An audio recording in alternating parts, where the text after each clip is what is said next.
Good day. It's an honor and a privilege to be here as we talk about the making of the Dr. Martin Luther King commemoration. And I'm Dr. Ron Frierson. We're here with Dr. Shannon Banister, with Dr. Vern Howard, and on the phone we have Dr. James Peters. These who have trailblazed the path, who have made such an impact, if you will, in this commemoration. And so we're going to talk about today the making, what it took to bring to pass this holiday. And not see, it's easy to get something started, but this has been something that has continued to grow. You've continued to add to, and we've made a tremendous impact, if you will, across the nation in terms of what we do and how we do this celebration. And so we're going to take time now to look at how Dr. James Peters and you guys helped put forth this commemoration. Thank you, Dr. Ron, for moderating and being a part of this program. For 36 years, the holiday has been celebrated here in the state of Colorado, and we're here with two pioneers, Dr. James T. Peters Jr. on the telephone and Dr. Barbara Shannon Banister, who were right there getting the holiday passed. So Dr. Peters, tell us about the time you marched with Dr. King and the efforts in making the Dr. Martin Luther King Jr. King holiday a realization after his sacrifice in April 4th, 1968. My first march with Dr. King was in April of 1962. That was a march that was taking place in Albany, Georgia. That was my first trip to Georgia and the first march I had done in the Deep South. And a friend of mine, the Reverend Richard Battles, he's gone now, but he was in Hartford, Connecticut. And he called me to say that I'm on my way. I've made arrangements to go to Albany, Georgia. Dr. King is in jail now, but we expect that he'll be out by then. And would you like to go with us? I said, sure. He said, good, I'll give you all the details. Then he called me the next day, and he said, Jim, I can't tell anybody else this, but my wife is scared for me to go. And my wife doesn't want me to go. What am I going to do? I said, who else is going? He said, we're taking a busload of people, and some of them are my members, and some of other churches in Hartford. I said, if you are running the trip and you don't go, your name is going to be mud, because I heard a word about the trip on the media. I said, you can't be the sponsor and King's representative in Connecticut and you don't show up. So you might as well forget that. So he said, well, what will I do? I said, number one, you have to go. I said, we don't have to take the bus the whole way. We can fly. And that will get us there ahead of time to do some things. But you must go. So he liked that, and that's what we did. But when we got there and someone was chosen to speak, he chose me to speak. Well, he did the same thing when we went to Birmingham. That was in 63, except that he wasn't afraid to go again because we weren't riding the bus for 3 days, 2 days. And the trip to Birmingham was a great success. Some people thought it was a failure because we didn't win any great prizes, but we learned things. We learned that you could tie up a city, shut down the downtown, have civil disobedience going on and meetings afterward. But we found out that by tying up Birmingham, after a while, the city did not want us to tie up downtown. Easter was coming, and he did not want us to just tear up his town. But we did what we were doing, and we sent people. In one case where they took us to jail, took the young people to jail, they were actually sending them to the city park.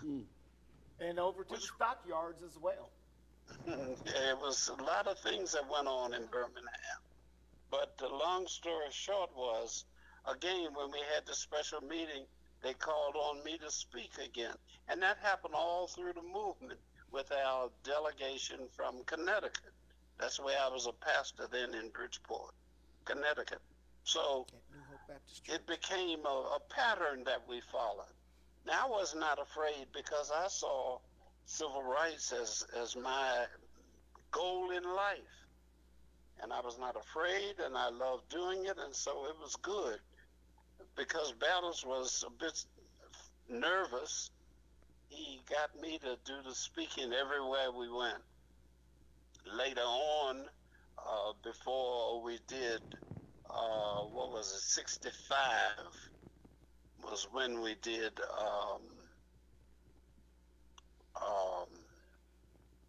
I can't remember all of the places. We marched a lot of places. And then there was a time when we did the Edmund Pettus Bridge after they beat up our boy on the bridge that day, but we had a meeting the very next Tuesday. And 60-some people, I think it was 62 preachers, showed up 2 days later after Bloody Sunday to march across the bridge. However, that was a time when a lot of people got mad with Martin that day because he turned the march around. After we marched, you perhaps saw that in the movie. He turned the march around, and a lot of preachers got mad with him. But he knew something that we didn't know, that the president and Bobby Kennedy had worked something out with the governor so that we would be allowed to do the march. And there were a lot of other times. I brought him to Connecticut, to Bridgeport several times, and shared in the funeral service when he lost his life in 1968. But he was a great person and a friend, and one who was serious about giving his life for the movement. Once when we were at the board meeting of SCLC in 1956, he told all of us, he said, you know, I've talked about a long life, he said, but I know I won't have it. I know that the way things are going, I'll be shot down somewhere. And I want to tell you what I want you all to do when I'm gone. And Ralph spoke up and said, he said, I want you to make Ralph the president. Because now he's not the president, he's the treasurer. But I want you to make it, he's been my closest associate. And I want you to make him president. And Ralph spoke up and said, if anything happened to you, Doc, it'll probably happen to me too. He said, but I'm telling you all what I want. And the other thing I want is for every one of you in this room to promise me that when I am killed, you'll go to the street and tell young people not to riot and burn and try to keep things quiet wherever you live. And I always remembered that. There are a lot of other things I could tell you about him, but I don't want to take too much time. I think the rest of you all have something to say. You know, I think that's so very, very powerful, you know, in terms of what you shared. And that is not only a lesson for then, but it's the way we should live now. You know, just as the dream continues to be relevant today. And so, you know, those are lessons and pages that we should take and read from today. Thank you. And you know, Dr. Peters, I remember that march y'all did in Albany when Dr. King had gone to jail, that they put him in the back of that van and they put that German Shepherd, and that German Shepherd could only get within 3 inches of his face. He couldn't get any further because the way they had him chained. And Dr. King said, and Mrs. King told me this, that he said from that moment on, he feared nothing because he knew that if they just released the dog would eat him alive. And then I remember when you guys did march in across the Edmund Pettus Bridge in Birmingham. I remember then even turnaround Tuesdays, what you're referring to, and folks were angry because they were afraid that Dr. King had chickened out. And instead, Dr. King said he wasn't leading no one else to their death because he knew that Judge Johnson was going to overturn, because they had that lawsuit in there, him and Ralph Abernathy, Andrew Young, you. And then talk about you. I remember you being on the third or fourth step there at the Lincoln March on Memorial. Washington. That's right, Yeah. on the march, on the second march on D.C. And you were on the third, fourth step, and you recorded the entire situation. With that being said, though, after Dr. King made a sacrifice on 4 April of 1968, there was a movement to start a national holiday. Tell us about the role you played with Mrs. King and Ralph Abernathy in getting that done, and then how you moved it here to Colorado. Well, Martin was deceased when we started to plan. People were talking about all kind of things. They wanted to buy the home that Martin was born in Atlanta, and he was, a lot of things were being said. But the plans for the holiday, Martin was very modest and didn't want us to make too much fuss about him. But we always wanted to do it, and so we had some conversations about how we could remember Martin. But this was after he was gone. My involvement with it. Okay? Yes, sir. You and I went to D.C. together to the unveiling of the Dr. Martin Luther King monument there in D.C. And remember when Andrew Young got up and he said how Dr. King talked about his height and how he wasn't satisfied about his height. And now here in D.C., he stands 60 feet tall and looking down on everybody, and he would be happy about that. I That's remember, a beautiful statue. Yeah. Yes, I was there for that. yeah, you and I were there together. Yes, sir. That was beautiful. Now, Dr. BSB, I'm sorry, Ron's moderating. Dr. BSB, let me ask you. You've always taken great pride, and I've always been impressed by the tenacity that you have taken to fight for the holiday, to encourage people to appreciate and to really know what it was all about. Tell us about when it was, when you guys were first getting it to come to Colorado. Well, I wasn't here when he first came to Colorado. I don't think I was here. I think I was in New Orleans or even in Wyoming. Mm-hmm. But the holiday, what happened with us, and then I'll back up from this spot, is that the public school district, when the holiday was proclaimed here in Colorado, the public schools, the Aurora Public Schools, did not honor that as a holiday. And we had a black person in the position of power, and how that escaped them, I don't know, but I certainly am not going to call her name now. But that didn't happen. So we decided, the citizens concerned about minorities in Aurora, that we would go to the meetings every time that the school board had a meeting and recite a piece of I Have a Dream. And we did that at every school board meeting for a year. After that year was over, we had a holiday. Aurora honored that holiday and made it a holiday so that the school children could be off during that holiday. But when back up, civil rights has been in my bones ever since I was a young kid living in New Orleans, in terms of helping people recite the preamble, we the people of the United States, I should never forget that, so that they could know how to read it when they got ready to go and vote, because they would try to trip them up by pointing to various words. Right. But they had to know how to read it and know how to recognize those words as they were trying to get ready to vote. My father was a precinct committee person, and as an elementary school student, that's what I was helping him do. I voted for Shirley Chisholm. As I was riding here this morning, listening to Sirius Radio. That's what I listen to. That's where I get my news, most of my black news from.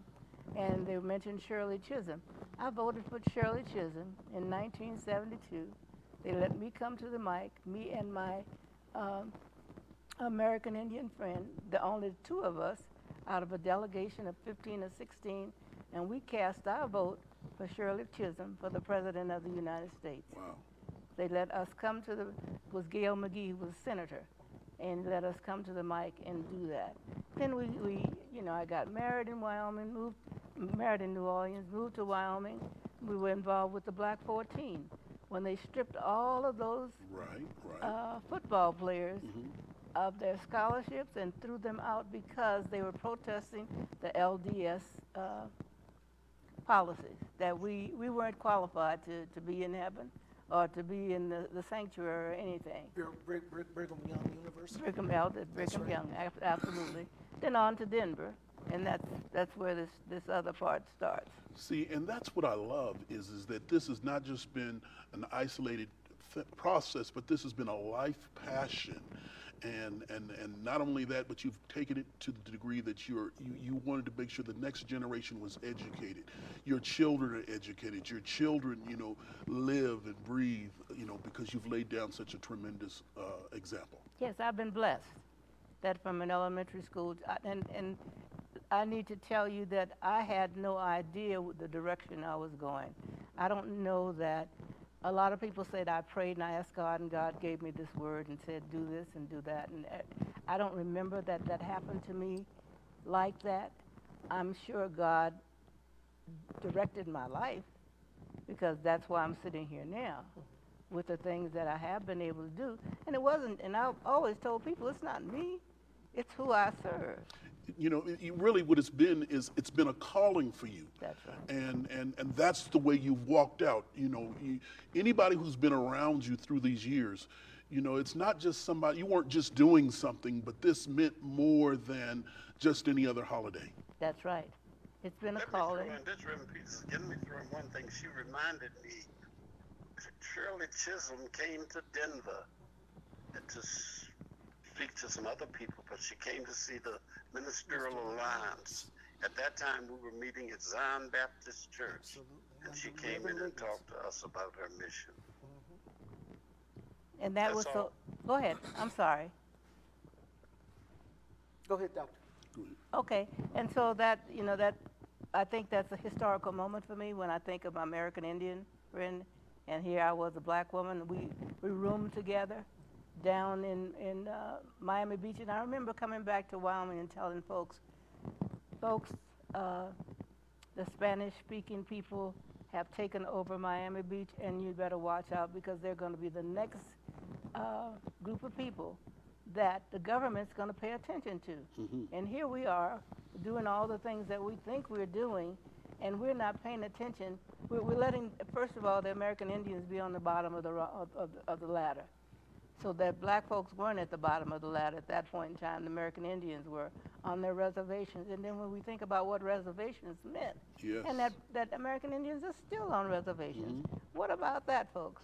I'm not supposed to preach, but let me get off of this. I will say this, though. Dr. Banister is talking about the historic moment of her going to the mic in Miami Beach. What's even more historic, though, is that she lived in Casper, Wyoming, and that she was chosen as a delegate to go. See, understand, and I joke about this. In all reality, Casper's black population was very small. Very small. And Dr. Banister's presence, her knowledge, and her resolve was so steadfast, or resolve and steadfast, same thing, was that they chose her, elected her as a delegate. As a youth. As a youth, And- which means the way you walked was so incredible. Yes. That you could not be denied, or it could not be denied in terms of who you were and what you believed. She wouldn't be denied either, if y'all know her. When they put my name into nomination, I said, no. First of all, I can't afford to go. I've got 2 kids. There's no way I can go. They said, don't you worry. We'll put you up here. We'll get you nominated. Don't worry. You'll have everything you need to go to Miami Beach. And I had. God made a My way. population did it. And after House Bill 1201 was passed here in Colorado, Dr. Banister and her family, they moved to Colorado. First of all, let me back up. They started the NAACP in Casper, came to Colorado, started the NAACP in Aurora, Colorado. And then Dr. Banister served on the first and the original commission, the Dr. Martin Luther King Jr. It was actually called the Martin Luther King Jr. Holiday Commission back then, and appointed by Governor Dick Lamb. Well, after the first year of celebration of 1986, Mrs. Webb told all of the folks, Dr. Ruth Steele came from Pueblo, Dr. Banister from Aurora, and the other names are escaping me right now from other parts of the state, and that's something that normally doesn't happen. However, it is what it is. And she told them to go back to their cities, start and have their own events, and then on the holiday, on Martin's Day, we'll come to the city of Denver, we'll come to the Capitol, and we will march in the parade. Well, Dr. Banister didn't just go back to Aurora and start An a event. celebration. Right. She started a week. week-long Yeah, celebration that up until the time of her retirement, which she really isn't retired, but I'm not going to tell nobody that, became a month-long celebration. And she is still she is our matriarch, the godmother of the Dr. Martin Luther King Jr. Colorado Holiday Commission, and we all honor and everything she does. She won't speak to the things that I will speak to of what she's done, because like you said earlier, she's very modest. And you see how she's looking at me. However, we have to keep that in mind. Now, Dr. Ron, here's the thing. When we talk about the first holiday, Dr. Banister talked about how they went to the school board every year here in Aurora. Correct. To make sure that Aurora Public Schools would honor the holiday. Well, a lot of folks don't realize that Dr. Banister is an educator also. Right. And the ironic thing was, we had started marching in 1977 to have the holiday passed here in Colorado. In 1972, Representative Webb, Wellington Webb, presented the legislation to have the Dr. King holiday observed here in Colorado, and it was rejected. He presented it again in Many times it was rejected. Many times through the years, It took yes. over 14 years, let me say it that way. And then when Mrs. Webb finally got House Bill 1201 passed here in Colorado, we were meeting at the Senate chambers. Right. And it had to be moved to the Supreme Court because all those folks came from all around the state in support of it. And I'm not as gracious as Dr. Banister, who won't mention names. Okay. However, I have no problem mentioning names. Okay. Well, And- when you mention names, you really help frame it and give us clarity in terms of the validity of it all. Well, Vicki Armstrong from Littleton stood up on the House floor and said, as long as there was a breath in her body, there would never be a Dr. Martin Luther King holiday in Colorado. That we might as well paint his name on a rock and take it up to Mount Everett. That would be Mount Evans. That would be the best that would happen. Well, God rest her soul. She died a year ago.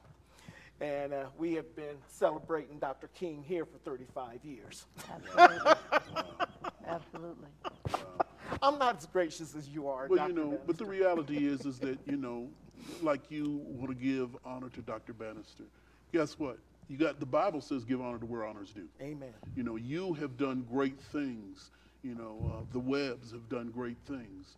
And, we honor the commemoration of Dr. Martin Luther King Jr., but then there have been others, Dr. Peters, there have been others that have walked alongside and through the corridors of time that have kept it up, because we know that there would be others that would try to sweep something aside if they Yes. could.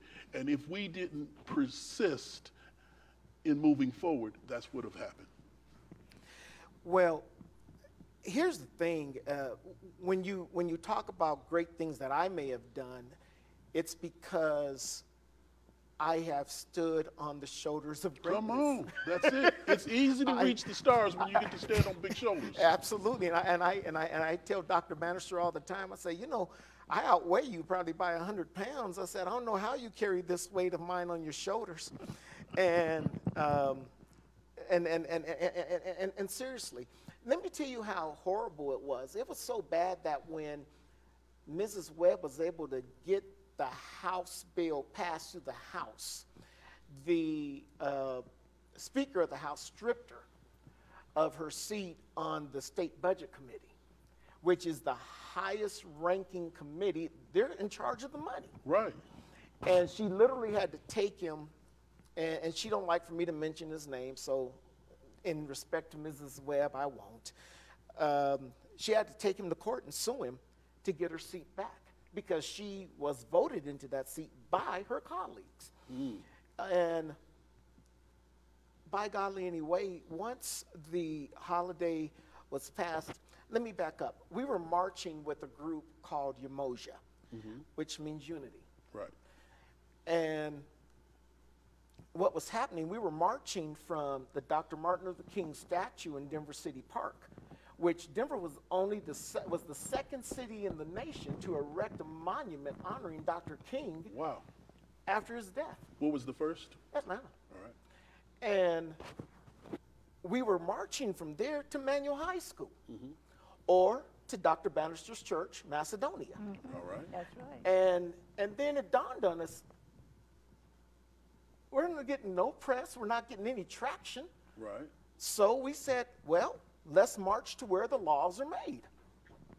Okay. So we started marching, and we did just as Dr. King did. We started marching from the Dr. Martin Luther King statue in Denver City Park down Colfax, shut down the city, and went to the State House, where they called out the police and everything, and we were demanding that the law be passed.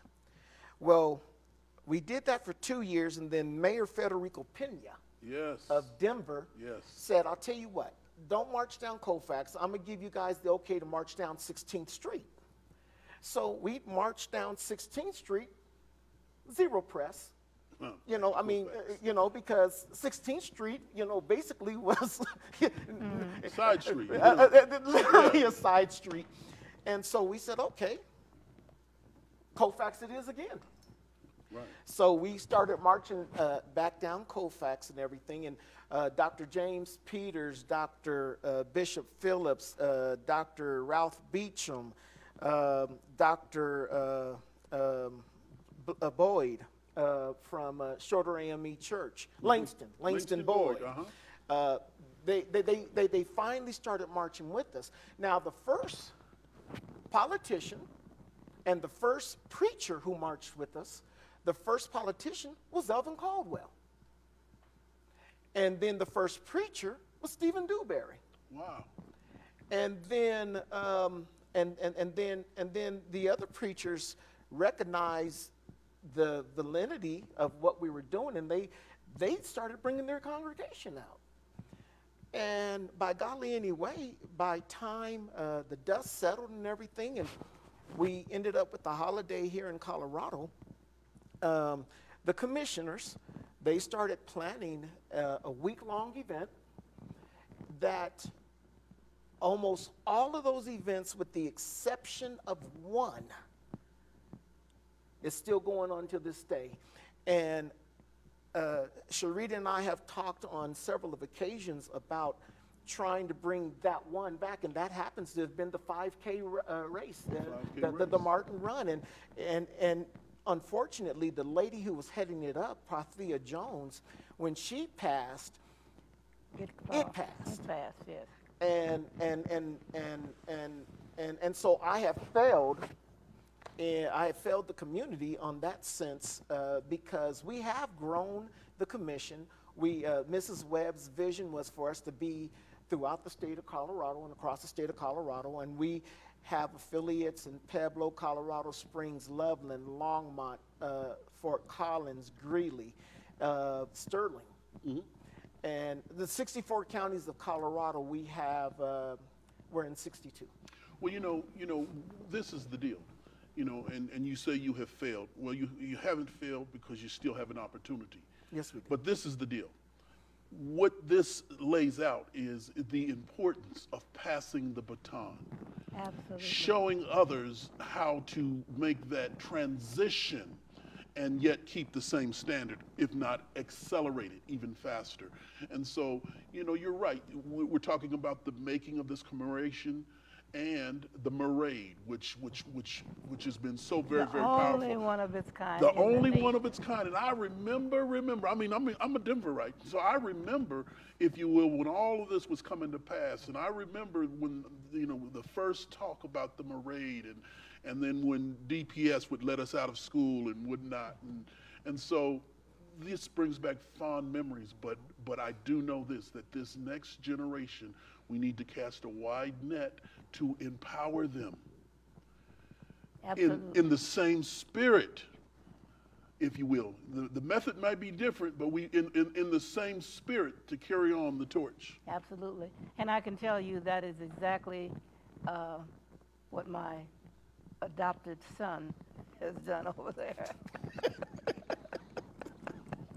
I say those kind of words when I'm getting ready to pick up my cane and say some other things. He has done a job in Yes, ma'am. terms of keeping it all together. There have been others before him who were in the leadership position, but when he took it over, well, when it was handed to him by the others who weren't keeping up with the pace. Come on. He took it over, and it's a year-long celebration. Mm-hmm. It's not just during the month of January. Right. There are so many other things that he has initiated with people like Miss Sharita and all the other young people that he's brought into under his tutorship, Mm-hmm. so that when he's gone and I'm gone, it doesn't die. We're just gone. They are picking up the baton, and like I tell them all the time, I'm trying my best to pass the baton. God has given me the strength and the courage and the knowledge and been there for me to do all these things, and why hide it under a bush? And that's what I commend you. You cannot hide it under a bush. We desperately need this to be rehearsed. We desperately need this to be echoed so that others can learn and so that others can be, young and old, inspired. Absolutely. And I'd like to... Say repeat this again, because I gotta go soon. But Governor Lamb invited me to be when he announced and we celebrated the first birthday. Not only was I in the picture, because I still got that picture. They put it up every year at where did they put it? Downtown. At the Cherry Creek Mall. Right. Yeah. Because I'm in that picture. But he gave me one of the pens that were used to sign, And when I was invited when they were dedicating the new statue of Martin. And I was a few minutes late and missed the bus, and the president got there. And once the president got there, you couldn't get in. And so I went to the front door of the park where we were. And who did I see first person there but Vern Howard? He made all of the major points. God bless you all. Can I get off now? We all right? God bless you too. Bless you, sir. Thank And you, thank Dr. you. Bless you, Peters. Dr. Thank you. Peters. Thank you for sharing that history with us. He said something about a statue, and something brought to mind. One of the first statues down at the city park was Martin Luther King and Emmett Till. Right, I remember that. And evidently you Denverites, I'll just be very, very open about it, didn't like that statue. Yeah. Or whatever Right, the dislike whatever it was. that you didn't like that statue. And of course, that statue was, Pueblo said they'd take it. Wow. And I had a colleague of mine coming from Kansas City, and they transferred, they had the statue down there. He was trying to get the case of Emmett Till reopened, and he was working on that diligently. But Pueblo has that statue, and when you think about it today, it's the only statue of the Reverend Dr. Martin Luther King and Emmett Till in the world. Yes. So, you know, Denver let something precious as that, You know, with our egos or whatever was Yeah. happening or whatever they thought about it, and let it go. But Pueblo's got it. a lot of times Denver, in many different arenas, have let good things get away.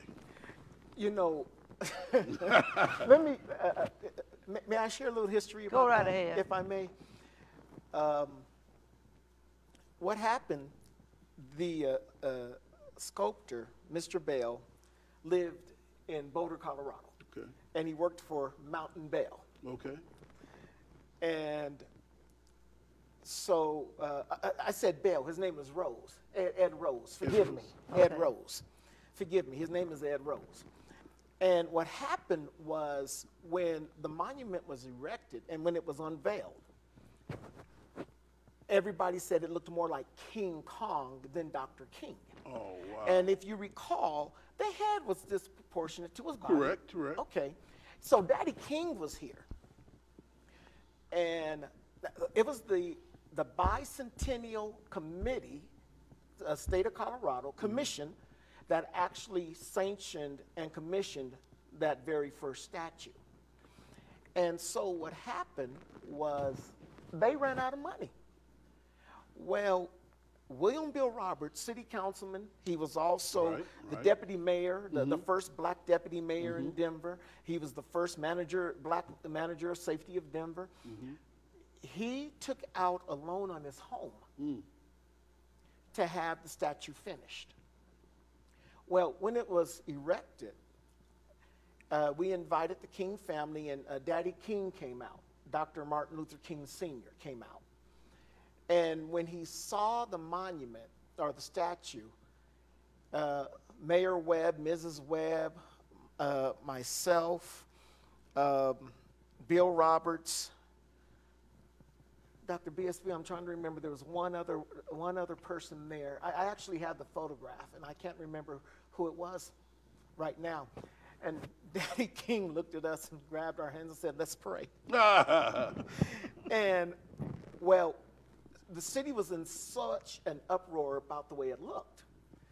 Bill Roberts then had, in the still of the night, he had the monument removed and taken over to Ed Dwight, so Ed Dwight could redo it.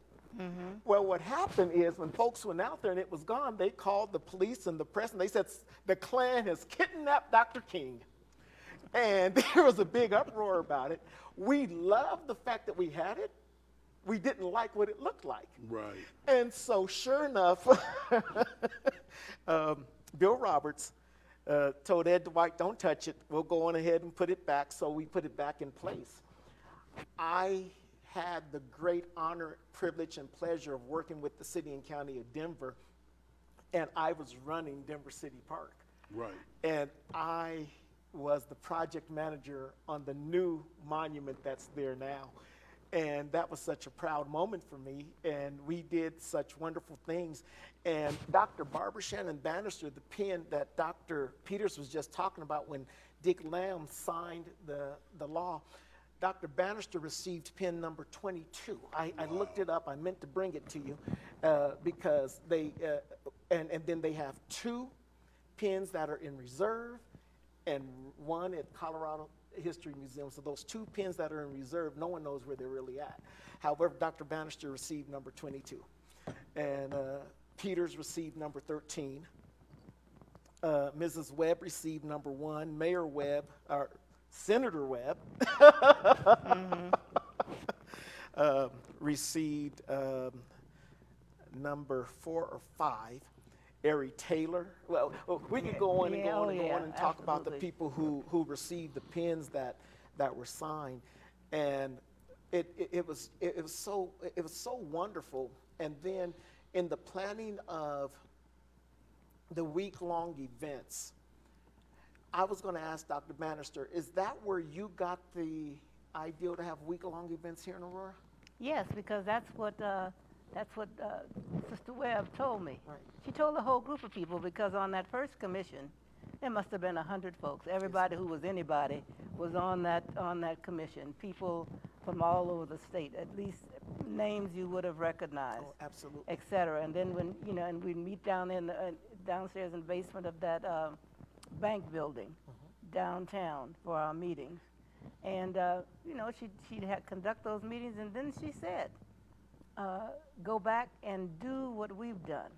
And when we put together that week-long commemoration in Denver. We had a viewing stand. Yes, We had the cowboys, the horses, Yes. the fire department, everybody you can think of Yes. was in that first parade, or that first march down First the- parade? that street. Yeah. And then she said, go back and do it. And so I went back and I did it. Yeah. And we have a video that Dr. Banister had never seen. No one had ever seen it. No one had ever seen the video of the very first parade, and until last year. Last year. In The April. Aurora Community of Faith did, yes. Well, actually, I showed it to you in our meeting first. Yeah, that's right. And I believe that was in April, and it was such a good time, and some of the traditions we still have. For example, the VOA, we still feed over 2,000 people on Martin Day. We started that 36 years ago. That's right. We still have the Peace Breakfast over at the Aurora campus, started 35 years ago. The YMCA's breakfasts have gone by the wayside because the East Denver YMCA across the street from the Macedonian Baptist no Church has longer gone there. by the Gone. wayside. And and Pueblo, what they've done in Pueblo is they made sure they had all their marches and all their events between Friday and Sunday. And then on Monday, they would come to the Capitol for the parade. And we have folks from Grand Junction that come down. Last year, we had people who literally called us from Houston, Texas. They Googled Martin Luther King events, and they saw that we were hosting the largest and the most progressive, and they came and they were a part of our celebration here. And in 2008, we started the Dr. Martin Luther King Jr. Invitational Rodeo of Champions with Lou Vasson and Absolutely. and God rest his soul. And Valeria has done a beautiful job. Valeria Cunningham is widow. She's done a beautiful job of carrying it on. And no, I'm sorry, I said 2008. That's not true. It's 2006 when we started that. And what happened, we were having Dr. Derek King, good friend of mine, Dr. Martin Luther King Jr.'s nephew. He was scheduled to come and be our keynote speaker for both the ecumenical service, which has been going on for 35 years. In fact, I want to stop there for a second because Dr. Banister sung in the choir of the first ecumenical service that we had at Betcher Concert Hall, and that was a 300-person choir. And Dr. Joyce Marie Davis was the director. Dr. Sil Morgan Smith sung in the choir as well, and Brother not Michael Williams, the pianist. It'll come to me in a minute. He played the piano on it. It was so large we had to have it at the Betcher Concert Hall, and mind you, it was standing room only. Right. And so, at any rate, back to the point I was getting at, though, that when we had those events the very first year, and every week we had something, or every day we had something that went on. Well, originally, it was supposed to be a one-time event, one time only. However, the people would not let it die. Right. And back to the rodeo in 2006, Dr. Derek King was supposed to come to Denver. And he accidentally set himself on fire because he was a smoker, and he fell asleep in his kitchen with a cigarette in his hand right next to the curtains and set himself on fire. Lord. So he called me, and he said, I'm going to have my little brother come. And he said, I'm going to have Vern King come. And I laughed because a lot of folks have teased me about being a king, and I'm only an adopted king. Right. And his brother's name really was Vern King. Right. So he came to Denver, and that night we took him to the rodeo. He sat in the box with Dr. Banister and Dr. Gordy Banister and the delegation that Dr. Banister brought from the city of Aurora. And he went back and he called Mrs. King, and he called his auntie, and he said, Aunt Chloe, he said, if you want to know how to celebrate Dr. Martin Luther King, you need to go to Denver. And she said, I know. I'm sick of hearing about Denver. Well, she called me, and this here was 3 weeks before she passed. Right. That's how come I could remember it was in 2006. And the conversation's neither here or there. And so the point that I'm getting at is that I said to her, she said to me, she said, a rodeo? She said, Vern, a rodeo. And I said, well, yeah. She says, I mean, I know about the humanitarian awards. That stands to reason. We have humanitarian awards. She said, and we know about the breakfast and the luncheon. She said, but a rodeo. And I said, Mrs. King, when in Rome. All right. When in Rome, I get you. And the rodeo has been such a success that the first 2 or 3 years, we had to fight to keep it. That's right. And it grew to the point to where they started calling us, saying, "You're going to have the rodeo?" and so we have worked diligently on growing the things that we do here in Colorado. And we have had states, Nebraska calls us all the time, wanting us to do something for Lincoln and Omaha and helping them, figure out what they need to do and how they need to do it and everything. And there's one other thing I want to share too. It's tied together. We had 2 very important people who worked with Dr. King come to Colorado. Dr. Billy Kyle was the only man standing on the balcony with Dr. King when he made a sacrifice. The only man. And the only person. And he and Dr. Kyle were having a discussion about what time dinner was. So when Dr. Kyle came here, we asked him, when we asked him to come, his secretary said he was booked. He was going to Chicago to be with Jesse Jackson.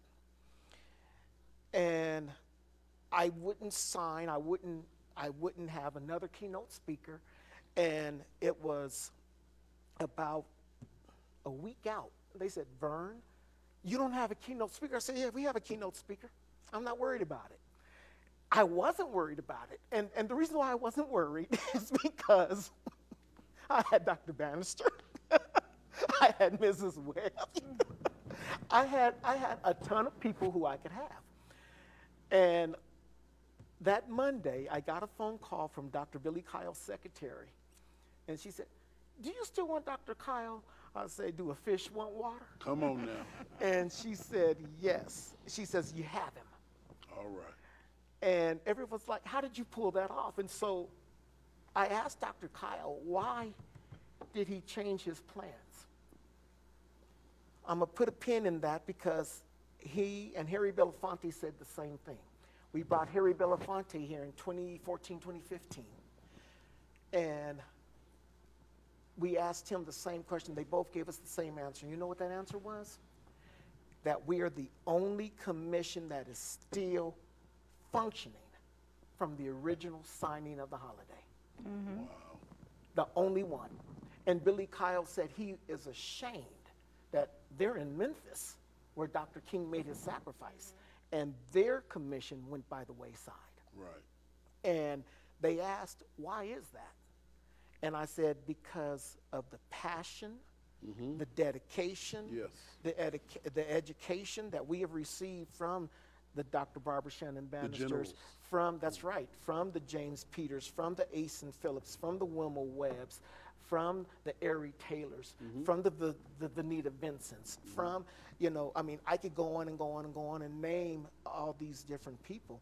And the fact is, till this day, we are still a 100% volunteer organization. We intend to change that. We intend to have somebody on our payroll who can handle, because when you're working with volunteers, a lot of things get dropped by Without through question. the website. Without question. For example, our website, because we don't have somebody who is managing it because that's their job.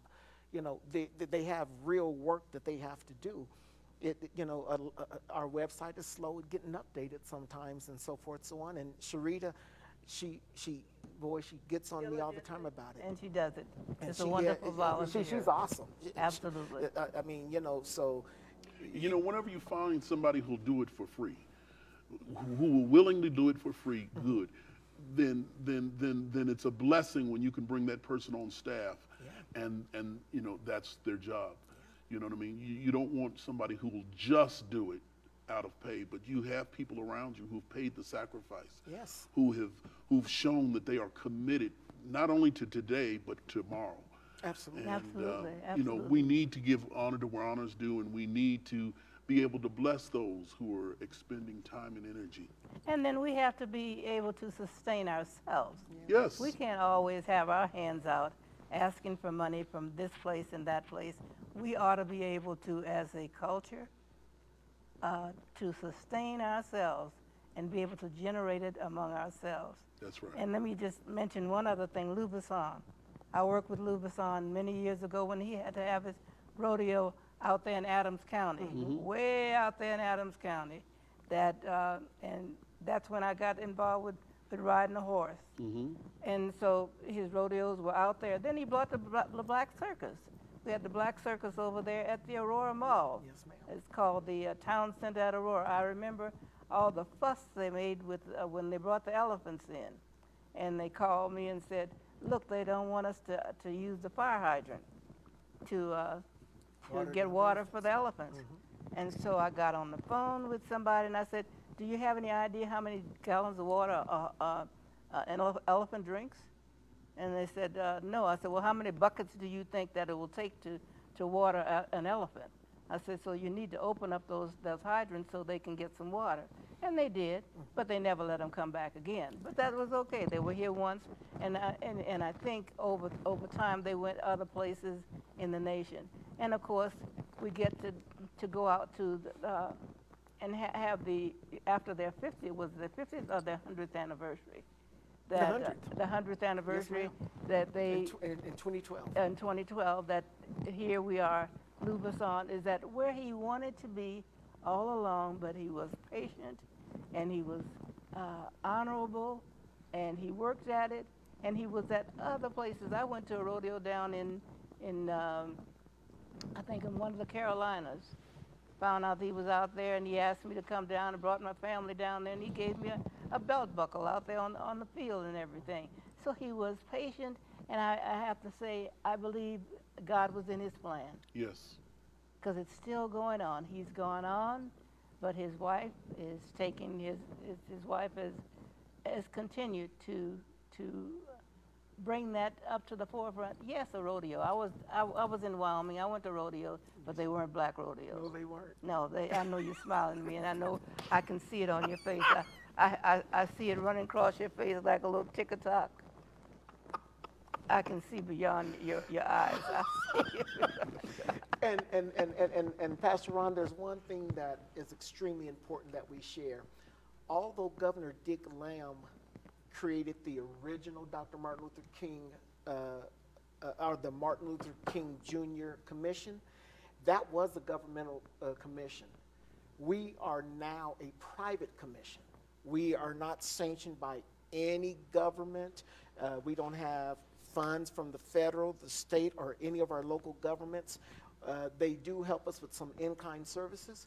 However, everything else comes out of pocket and from donations. And something that Dr. Banister said some time ago, if we as a people were to support these events and things of that sort, we wouldn't have the challenge of having to raise money. And a lot of folks have given voice to the fact that they think that we're more passive in the way in which we go about doing things. Well, it's not that we're passive, it's that we have to be cautious. Correct. On what we do, what we say, and how we say it. And I'm going to say this with pride. On Juneteenth, the 155th anniversary last year, we had a silent march after George Floyd's murder. And we did things as I was taught to do things, decent and in order. We called the city of Denver. We called the Denver Police Department. We called the Office of Special Events, and we requested permits. Well, the city wasn't giving out permits. However, a sports organization, a big sports organization here in Denver, called those same facilities to find out. They wanted to get involved. They wanted to find out who was doing things right, decent, and in order. We were the only ones. And as I have explained to my commissioners and to our staff, that as long as Dr. King's name is on it, we're going to do it Dr. King's way. You know, and I salute you guys who've carried the torch for not just saying we're going to do it, but we're going to do it his way. There's a right way to do it. Yes. And you have to do it, not just the right thing, but you got to do it the right way. Yeah. And I want to challenge those that hear or those that see. We need to find a way that we can financially support this and get it where people can contribute, or this can be something that has the strength, because it takes money to do lots of these events. And when we don't have the money, it's stress, struggle, and strain. It is, and what Dr. Banister can tell you this, she was part of it, what Mrs. Webb and the first commission, what we did back then, we were asking folks $1, $5, whatever you can afford. And they can go to the Dr. Martin Luther King website today, and there's a donate button on there, and they can donate. And that website, you can find it real easy if you just Google Marade, M-A-R-A-D-E, Denver or Colorado. That's one. And Marade is a word that Mrs. Webb came up with as the March and parade. right, that's right. Someone said, oh, we got to have a parade after the holiday was signed. And she says, well, you know what? We do want to celebrate. However, we still have so many reasons to be marching. She said, we'll have a marade. And see, the difference between a marade and a parade, the marade, we invite you to join in. You know, a parade, there's usually a receiving stand and somebody standing up there, and we still have our grand marshals and we still do all that. However, we invite you to be a part of it. That's it. And so back then, it was $1, $2 here, $3 there, $4 here. It was the United Bank building where you used to have the meetings down in the basement. I believe United Bank, Mountain Vale, and one other company each donated about $10,000 back in 1986. We have those records, and I should have brought the program from back then. However, they can go to Dr. Martin L. King, Jr., CHC.org.